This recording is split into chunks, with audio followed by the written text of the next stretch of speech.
All right, don't fail me now. Let's go. That's embarrassing.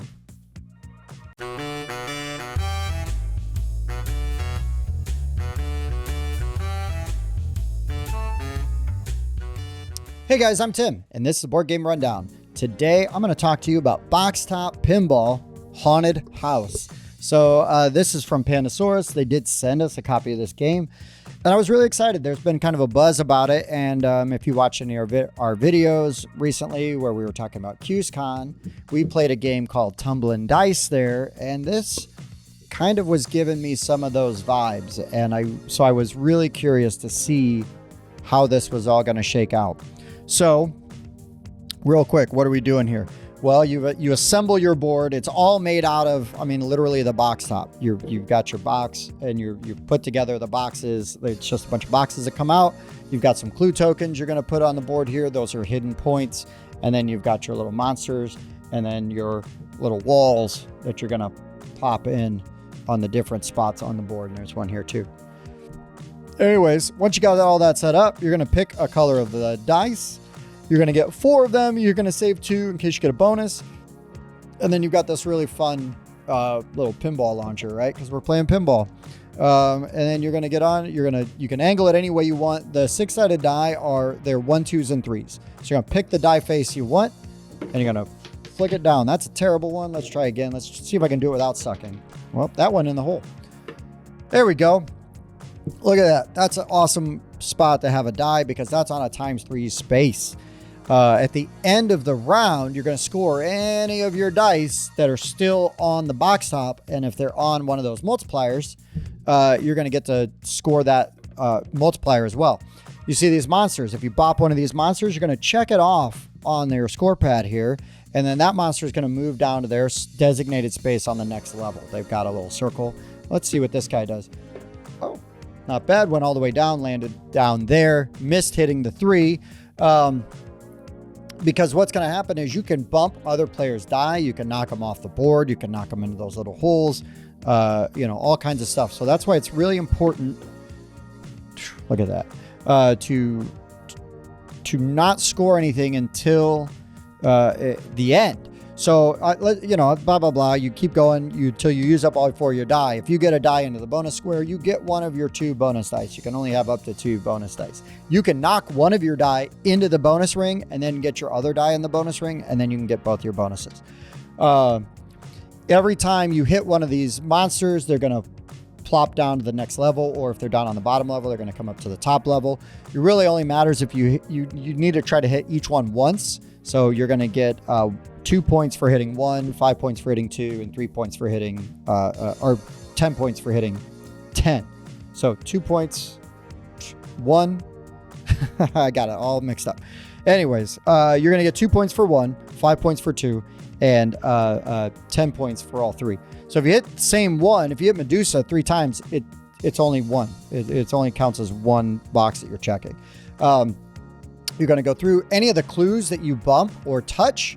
You're going to take that clue. That's a hidden victory point. And then you're going to repopulate the board with like a new one. Yay, I got this guy. So, and then at the very end of the game, you're going to score all of those clue tokens.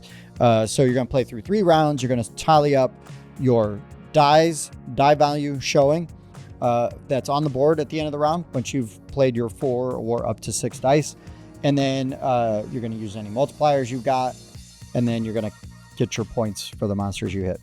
3 rounds, then you're going to total up also how you did on that 3rd round.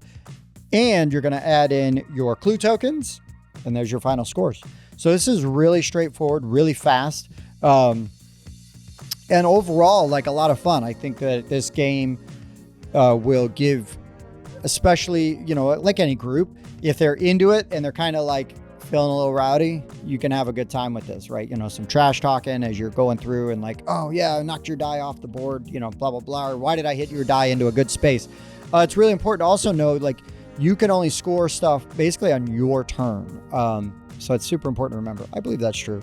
But this rule book is really short. It's really straightforward and it's not bad. So, the design on this is fun. It's really good looking and, I appreciated all of that. A couple of the negatives I would have is that like this can get discombobulated kind of easily. If you lose a die down here into the pit, you've got to lift that whole box up to get it out. So you got to make sure you do that at the end of the round. So that feels like a little, I don't know. It's not like, oh, it's terrible or anything like that, but it's kind of awkward. And then it is, you know, it's not like a lot to set up, but it's a little fiddly to set up. You're going to get all those things in place. You know, things can shift. If you get people, you know, if somebody's having beverages, you know, they might bump the table, you might change things, you know, move that around a little bit, could mess up the board a little. So, and you do kind of run the risk of that with what you got going on here with this, you know, the nature of this. But I mean, overall, it's a really good time. I heard somebody compare it to tumbling dice, and yes, in tumbling dice, you're flicking die down. There's different ranges, which will give you different scores and multipliers, you know, based on your die faces. So this tries to add like a little bit more, you know, zhuzh it up a little bit. But that also, at least the version we were playing, I've not played the Eagle Griffin one now, which is like the current version, but I played an older version, and that felt very sturdy. So that definitely has that going for it. It felt sturdier than this does. This game, you know, it's got the box sleeve instead of like a box lid. I don't love that, but is that enough to like dock at a point? No.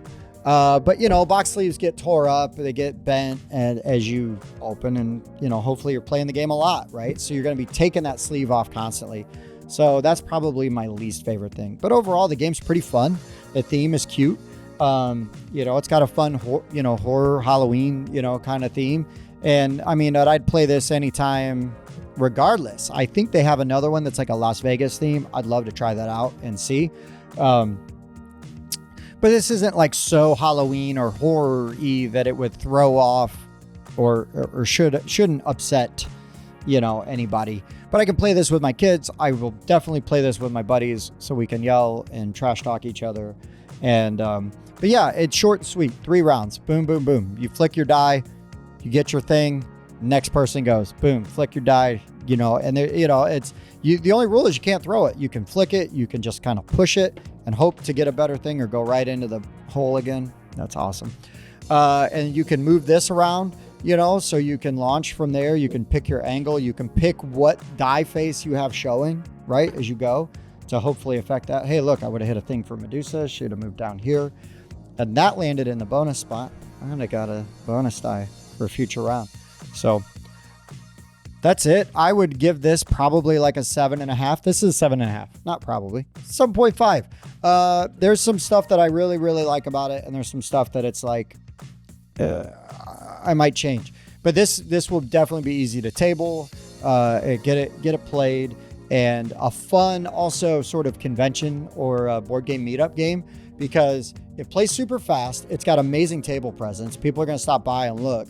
And if you're playing with my group, we're going to be loud and rowdy, and you're going to hear us from across the room. So you're going to want to know what we're doing. And then you're probably going to want to come in and play around, because it takes 10 minutes, if that.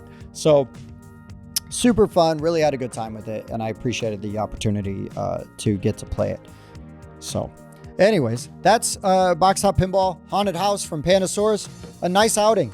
A couple things I'd change, but for the most part, like really good and a lot of fun. So for the Board Game Rundown, I've been Tim. Thanks for watching.